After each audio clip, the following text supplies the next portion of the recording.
Salut, c'est François. On se retrouve pour Automatin et pour notre nouvelle rubrique qui s'appelle Portrait chinois. Et mon nouvel invité est, j'allais dire de la concurrence, c'est pas vraiment de la concurrence. J'adore ce qu'ils font. Alors j'aime beaucoup ce que fait POA. Je suis pas un grand fan de la vidéo, mais ça c'est parce que je suis un vieux con. Mais par contre, je trouvais que c'était sympa de parler de POA sur quelque chose qui est un peu moins connu, qui est une rubrique qui est sur le site, qui est de l'écrit et qui s'appelle Souvenir d'auto et qui est, je suis allé regarder ce matin, à son 327e épisode, ce qui est quand même sympa, etc. Et donc, le patron de cette rubrique, qui est aussi, il racontera, je pense, qui en a écrit une bonne partie de ses souvenirs, mais après qui a développé, donc il va raconter de ça. C'est Thibaut Châtel que je reçois. Et ben voilà, le lancement, c'est ça. J'aimerais bien que tu me racontes pourquoi cette rubrique dans POA, qu'est-ce qui t'a amené à faire ça, comment ça s'est fait. Raconte-nous l'histoire du commandant, si ça a un rapport, et de cette Oui, rubrique oui, tout est de lié, souvenirs d'auto. tout est lié.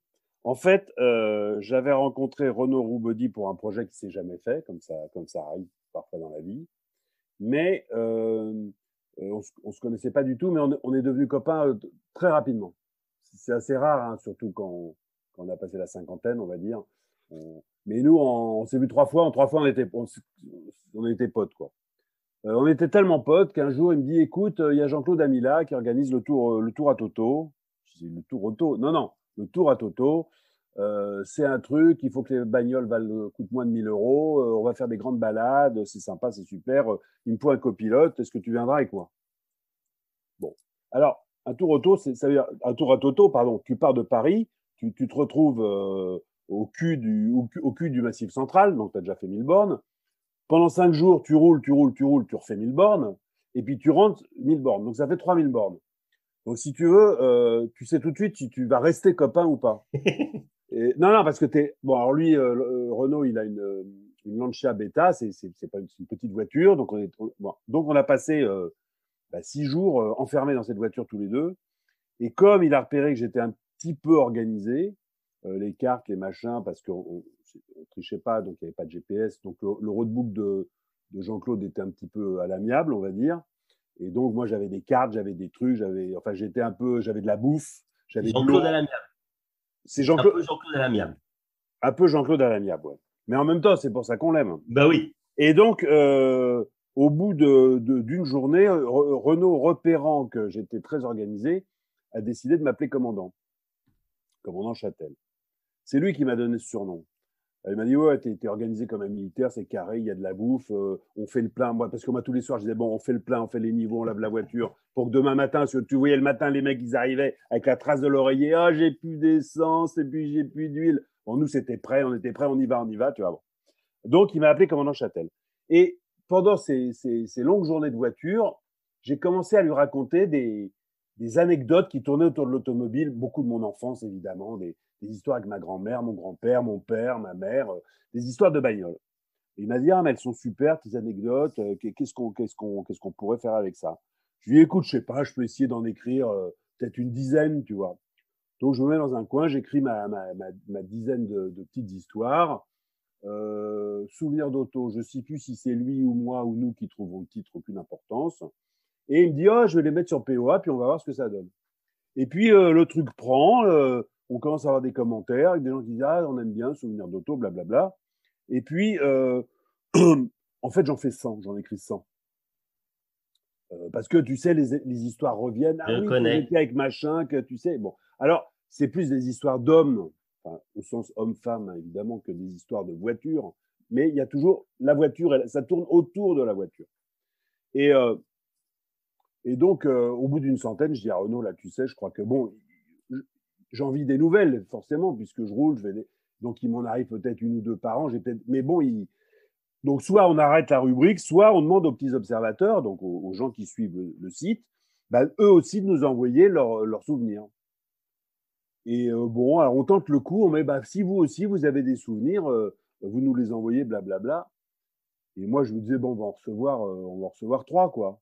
Et là, on a reçu une avalanche de souvenirs et franchement, la plupart assez excellents, quoi.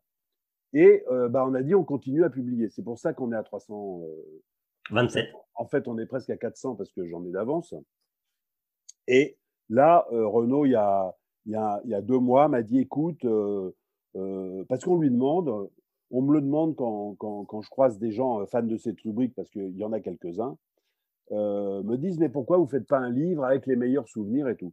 Donc Renaud a décidé de le faire, donc le livre va sortir à la fin du mois, Génial. et ça sera par souscription. Alors pourquoi par souscription? Bah, c'est pour voir un peu combien il faut en imprimer, parce que est-ce qu'on va en imprimer 50, 100, 1000 ou 1500, j'en sais rien, tu vois, mais donc voilà. Donc le livre va s'appeler Souvenirs d'auto, la mise en page a été faite.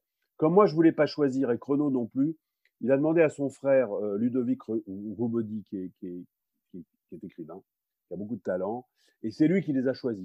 Parce que tu vois, je voulais pas dire, moi Ah, je veux c'est les bien. la mienne. Voilà, tu vois, c'est un regard extérieur. Il les a choisis, il les a un petit peu réordonnés, il leur a fait un ordre. Enfin, tu vois, il a fait un vrai travail de rédacteur en chef, quoi, on va dire. Et voilà. Et donc le livre va être prêt bientôt. Voilà. Eh ben, c'est une Moi, j'adore que tu vois, c'était pas. Alors, j'explique aux gens qui nous écoutent, c'est que je voulais recevoir Thibaut, mais il ne m'avait pas parlé Non, c'est vrai. de cette nouvelle-là, et donc c'est génial parce qu'on annonce ce truc-là et on le relaiera aussi sur Haute Story Ah bah, c'est pour le sympa. ce Kiss Bank ou équivalent pour acheter ce bouquin-là. Et moi, je dis qu'il y Sympa. aura plus que 1500. Moi, je te parie entre 4 et 5000. On fait un pari? Un pari d'amis. 4 et 5 000, ça me... Oui, oui, bah écoute, Bah, un bon bouquin qui fonctionne, c'est 3000. Je pense qu'avec la puissance de diffusion de POA, ça serait pas complètement fou d'avoir ce truc-là. Après, c'est une ah question de ouais. prix de machin, mais moi, je te dis 4-5000. Voilà, tu me devras un Ah ouais. café si je gagne. Ah bah alors là, avec plaisir, mais peut-être même mieux qu'un café, on verra. Un café et un croissant. Donc, D'accord. Thibaut, maintenant que tu nous as raconté le pourquoi, le comment, moi, je vais parler de toi et c'est un peu le cœur, on va pas dire le cœur, mais la deuxième partie de ces petites interviews que je fais de ce portrait chinois. Et donc, je vais te poser des questions. Alors, pour ceux qui n'ont pas encore intégré, c'est questionnaires on appelle ça portrait chinois historiquement, mais Mhm. qui est devenu des questionnaires de Proust et aussi, pour qui est plus connu, de Pivot, qui faisait ces petits questionnaires comme ça. Alors moi, je l'ai un Ouais. peu adapté pour les. Alors, j'ai utilisé le terme POA exprès pour les bagnolards. Donc là, j'avais posé les questions aux bagnolards.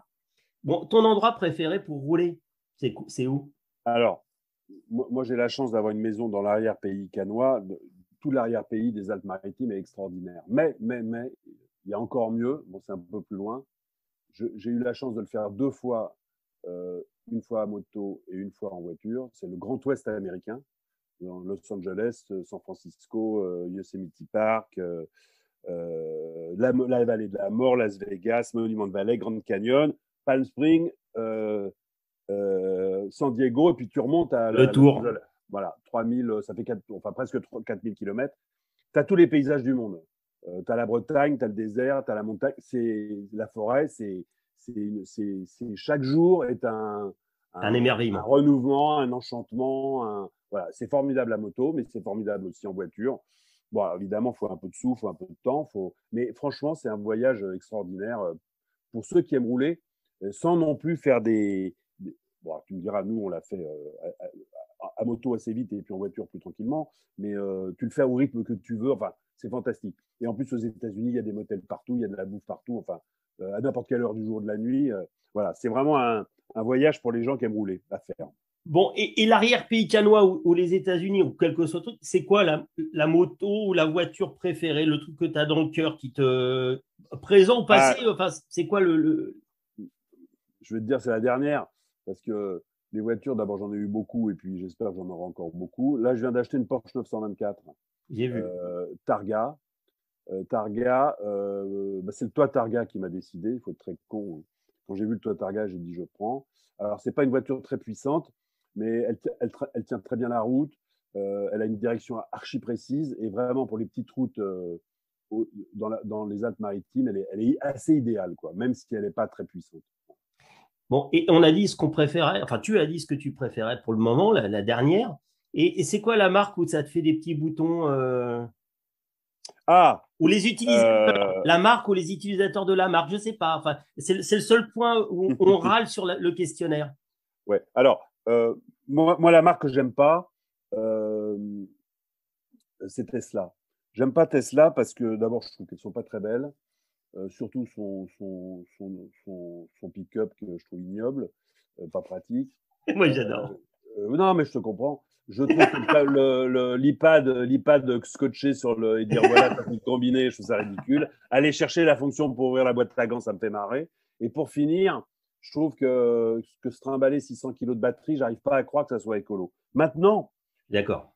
Elon Mais pour moi, Musk, c'est le moins débile des électriques. Voilà, oui, non, mais surtout, il a réussi un coup, c'est qu'il a des bornes qui marchent. Donc, ça veut dire que tu peux rouler. Alors, quand tu vois complètement. tous les autres, POA nous l'a montré, d'autres aussi, ils tombent en panne, ils se retrouvent la nuit à pousser leur On est voiture, à complètement virer la d'accord. clim, à rouler à 80 à l'heure. Enfin, c'est n'importe C'est le quoi. moins pire de tous. Voilà, c'est le moins pire de tous. Mais quand je vois cet emballement, mais je me dis, son marketing est tellement fort qu'on arrive à nous faire croire que c'est fantastique. Et moi, j'y crois pas. Maintenant, bravo Elon, c'est d'ailleurs un des hommes les plus riches du monde, Mais il à mérite. moi, et il le mérite son pognon. Oui, voilà.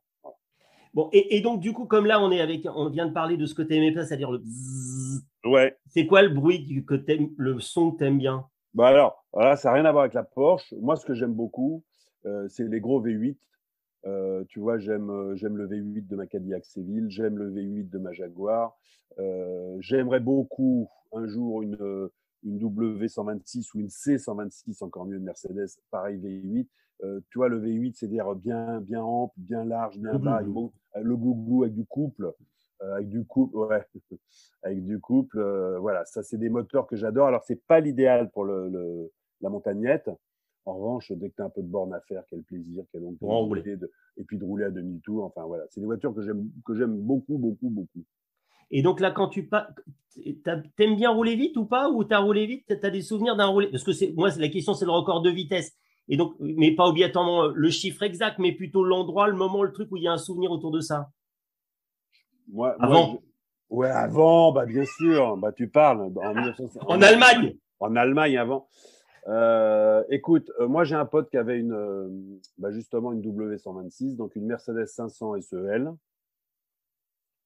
avec laquelle, enfin, nous deux, on a beaucoup roulé, donc on descendait, on descendait pour le week-end à Val d'Isère, on descendait pour le week-end sur la Côte d'Azur, donc on a fait des routes de nuit, et je pense qu'on a souvent tapé le 230, hein, franchement, voilà, souvent. Donc, de nuit, t'aimes bien. J'aimais. Maintenant, je suis plus âgé, donc je remarque que le soir, je pique un peu du nez. Donc maintenant, quand je dois rouler beaucoup, je me couche et puis je pars à 4 heures du matin. Tu vois, ça me va très bien. Puis le jour se lève, j'adore ça. Alors qu'avant, je roulais de nuit. Ouais, ouais. Mais tout a Et, changé, hein. Non, mais c'est un monde différent. Maintenant, je roule à 130 comme tout le monde, et puis voilà, hein, tout est changé. Mais à une époque, on pouvait rouler un peu, et et aussi, il y avait beaucoup moins de monde sur les routes, hein, parce que tu prends pas 230 quand il y a plein de monde, c'est pas vrai. Tu non, prends oui. 230 quand c'est vide. Et la nuit, c'est quand même bien parce qu'avec les phares, tu vois loin, tu vois les voitures. Bon, bref, voilà. Bon, et à part Renault Robody, avec qui tu fais un road trip de 2000 ou 3000 Alors là, km? ouais, là, je t'ai répondu déjà à cette question, et tu vois, Voilà. j'avais Bon, on peut la préparé. passer, hein, on n'est pas. Non, non, mais c'est vrai que Renault, c'est vraiment un type avec qui je m'entends extrêmement bien. Et en plus, on voit les choses de la même manière. On est des gens très courtois, etc. Et à part ma femme, j'ai pas beaucoup de. Mon fils Jules. C'est mon fils aîné qui aime beaucoup les autos, avec qui on va faire en octobre, on va faire le Trophée de Corse, là, organisé par Rally Story, là, ou qui reprend beaucoup de spéciales du Tour de Corse. Alors c'est pas un rallye, enfin c'est un rallye promenade, hein, il y a pas de chrono. Avec mon fils Jules, oui ça, on s'entend très bien. Je sais qu'il y aura pas de problème, tu vois, ça va durer 4 jours. J'ai pas de stress.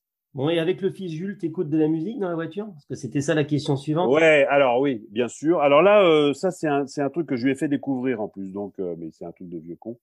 Il y a un truc que j'aime beaucoup pour rouler, Last Waltz, la dernière valse. C'est donc l'album live de The Band. The Band, c'était le groupe qui accompagnait notamment Bob Dylan, mais aussi plein d'autres gens.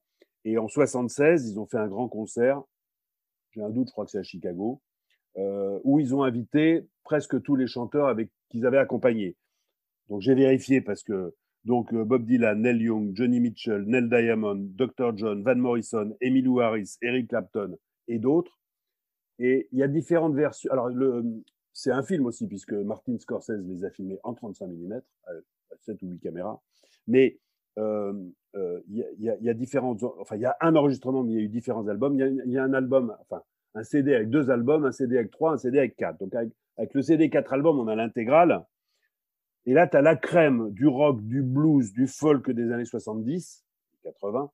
C'est vraiment des musiciens extraordinaires. Alors, c'est en même temps très varié. C'est live, donc c'est très vivant. Et moi, j'ai toujours un album de Last Waltz avec moi. Et quand on avait fait le grand tour des États-Unis avec mon fils Jules en Harley, les Harley avaient des chargeurs CD. Et moi, je m'étais mis ça. Et les gamins, donc Jules et ses potes, passaient à côté, ils disaient, mais qu'est-ce que t'écoutes quoi? T'écoutes quoi? Qu'est-ce que t'écoutes là? Donc j'ai commencé à leur prêter. Et voilà. Et donc je trouve que c'est vraiment de la musique pour rouler, quoi. Moi, je peux pas rouler en écoutant du rap, je suis désolé. Moi, il me faut de Mais la moi, mélodie. même ne pas rouler. Voilà, pareil. Donc non, mais il me faut de la mélodie, il faut que ça chante, il faut que ça joue, il faut que ça tape. Et moi c'est de la musique, je trouve fantastique ouais, pour faire de la route. Voilà. Et après la musique, c'est quoi le petit moment, le court moment qui te fait vibrer dans un film? Alors, tu as le droit de sortir de la bagnole. C'est pas Ah bloqué ouais, bagnole, hein. ouais. Bah moi, il y en a plein, mais quand même dans la bagnole, parce que c'est vrai que j'adore ça. Le Mans 66 m'a vraiment fait vibrer et, et je me suis dit, mais ce que la vie de Carroll Shelby me fascine, ce type qui est forcé d'arrêter de piloter très jeune parce qu'on lui dit non, non, attends, le cœur va pas tenir, faut faire autre chose, et qui va devenir ce grand patron, et qui est en même temps un mec un peu blagueur, là, parce que quand il jette les boulons sur le stand de Ferrari ou qu'il pique leur chrono, je me suis renseigné, vraiment, c'est des trucs qu'il faisait des niches comme ça, ce mec-là. Et vraiment, ce Carroll Shelby devrait avoir sa statue, quoi. Je sais pas, moi j'aimerais Je sais avoir pas sa si, statue. si tu as lu le bouquin qui s'appelle Call Me Carol. Non, c'est Très bien. lui. Si tu veux, je Je te non, prêterai. Très, non, non, très mais je vais me intéressant. l'acheter. Ah oui, C'était au Palmier, je crois, je sais plus. C'est très bien, très, très, très bien en français et avec un contenu que tu retrouves des fois pas dans des versions anglaises de bouquins mal travaillés sur Shelby. d'accord. Passionnant. Bah, je vais me l'acheter parce que ce mec me fascine, quoi. Je le trouve fascinant, ce gars-là. Et puis, ce qu'il a dit, j'ai fabriqué à peu près 1000 cobras, il en reste à peu près 10 000. Enfin, je sais pas, il me fait marrer, quoi. Et une longévité, au Ouais, fond, ouais, au ouais, ouais, final. ouais, ouais, ouais, la longévité. Mais bon, l'intelligence aussi quand les toubibs lui disent, bah, faut arrêter de Et piloter, puis, d'arrêter. et puis la gestion, c'est-à-dire que pour autant, Ouais, pilote ouais, est capable de gérer, de développer ouais, l'immeuble. ouais, À ouais. chaque fois, Non, il non, a c'est un revendu mec, ce truc et tout. C'était aussi un businessman. ce mec m'impressionne beaucoup. Je suis pas du tout lui, mais j'aurais aimé être un mec comme ça, quoi. Vraiment, Et donc, quel mec, hein. donc on parle. La question d'après, c'est la réincarnation. En quoi tu vas être réincarné? Donc en Carol Shelby, ça tirait pas mal. Alors, non, j'avais Non? pensé à Fangio, moi, parce que Ah ouais, Fangio, il me fascine, parce que d'abord, il finit vivant. Hein, il meurt vivant, hein, il meurt pas dans les flammes ou dans je sais pas quoi. C'est génial. un mec qui a échappé à un nombre d'accidents insensés.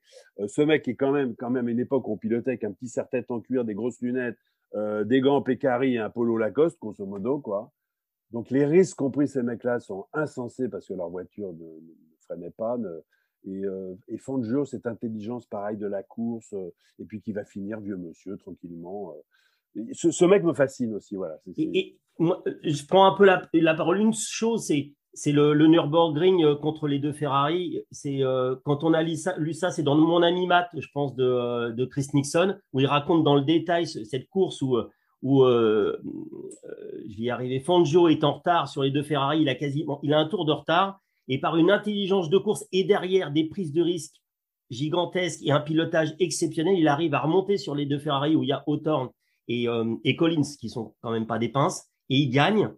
Et, euh, et quand on lit ça éclaire le génie et la rapidité aussi de Fangio, qui lui dit ce jour-là, sur la grande boucle du Nürburgring qu'on peut encore utiliser pour voir comment c'est.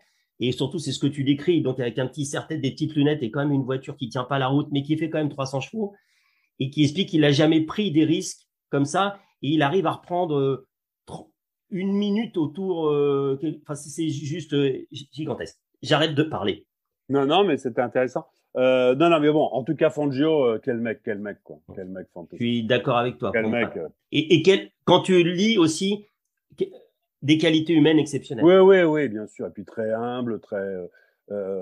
Mais bon, comme toujours, un grand pilote, c'est pas simplement un mec qui conduit bien, quoi. C'est tout un ensemble, la gestion de la course, la gestion de l'équipe, l'intelligence, la mise au point. C'est des mecs qui doivent être très, très complets, quoi. Bon, quand le V8 il démarre pas, tu lui dis quoi? Alors, moi, normalement, je commence par gueuler d'habitude. Alors, ouais, salope, ouais, pourriture, enfoiré, je vais te foutre à la casse. Bon. Alors après, si ça continue à pas marcher, là, après, je passe vraiment c'est moi qui. Alors là, j'implore, tu vois. S'il te plaît, s'il te plaît, Neymar, il faut que j'aille au monde. Tu vois, voilà. Bon, alors évidemment, avec les voitures anciennes, il faut quand même dire que ça arrive de temps en temps. Alors maintenant, j'ai un peu d'équipe. Ouais. Enfin, parfois, ça arrive. C'est très rare, hein. Je dis Bien pas, sûr, voilà. jamais. Mais maintenant, j'ai quand même un petit peu de. J'ai toujours quand même un booster et puis quand même un peu d'outillage et puis un t-shirt dégueulasse. Enfin, j'ai toujours maintenant un petit peu de matériel pour au moins, vraiment, je fais pas de mécanique, mais enfin, pouvoir au moins faire des petits dépannages. Il y a pas très longtemps, j'ai une Cadillac Seville qui s'est mis à pisser Bien. de boîtier de direction. Et c'était une durite dévissée. Donc, je suis arrivé à me foutre sous la voiture, à resserrer, à foutre un gaffeur. J'avais un pot à confiture de liquide. J'ai 2-3 pots à confiture, des 2-3 trucs de base, avec un petit entonnoir. J'ai remis, j'ai resserré. Bon, je suis arrivé à mon dîner chez des amis, recouvert de cambouis. Alors maintenant, j'ai quand même une combarre en plus, tu vois. Mais bon, j'ai un peu de. Voilà, je pars plus à poil comme je partais à une époque, quoi. Jobar Team. Voilà, voilà, voilà, voilà. Et puis bah, la dernière, c'est comme ça nous arrivera tous, tu arrives au ciel Ouais, ouais, ouais. oh, moi j'étais positif et le plus connu, c'est Enzo qui est à la porte parce Ouais, que ouais, comme ouais. il s'emmerde, il se dit qu'est-ce qui va arriver parce qu'il n'y a pas beaucoup de courses là-haut et donc il t'accueille et tu lui dis quoi? Alors déjà, je lui dis bonjour patron. Bonjour patron, parce que c'est presque plus fort que Dieu, quoi. Bonjour patron. Et là, je lui avoue que je ne suis jamais monté dans une Ferrari. Voilà, c'est mon aveu, c'est un aveu. Je vais lui dire vraiment, je vous admire beaucoup, mais je dois vous dire, je ne suis jamais monté dans une de vos voitures. C'est la Ben, vérité. c'est une bonne réponse qui est un peu comme quand on rencontre quelqu'un de très célèbre et qu'on lui dit je ne vous connais pas. Voilà. Donc, si un de tes auditeurs a une Ferrari et veut m'emmener faire un tour, je dis oui. Voilà, Ah ben, je suis sûr que ça va générer des vocations et des voilà, voilà, possibilités voilà, de voilà. découvrir. Voilà. Eh bien, merci beaucoup Thibaut pour cette interview. Donc, on relaiera et on vous parlera du livre, du recueil des anecdotes de la rubrique de POA Souvenirs d'auto. Et merci de toutes ces bonnes réponses, Thibaut. Merci beaucoup. Merci François, à bientôt. Salut.